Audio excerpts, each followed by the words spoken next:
కడుపు నిండా అన్నం తిని నీళ్లు తాగలేదనుకోండి, ధర్మం ఎలా నిలబడుతుంది?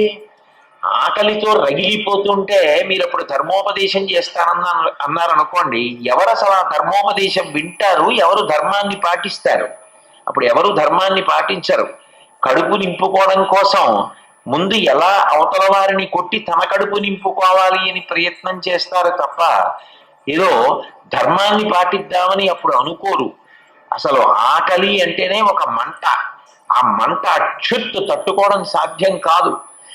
కాబట్టి అగ్నిస్వరూపంగా దేవతలకి హవ్యాన్ని పట్టుకెళ్ళి ఇచ్చి దేవతలు ప్రీతి చెందిన కారణం చేత వాళ్ళు కురిపించిన వర్షము వలన కలిగిన పాడి పంటల చేత సమస్త ప్రాణులు సంతోషంగా ఉండేటట్టుగా చేయడంలో ప్రధాన కారణమైనటువంటి అగ్నిస్వరూపము సుబ్రహ్మణ్యుడే.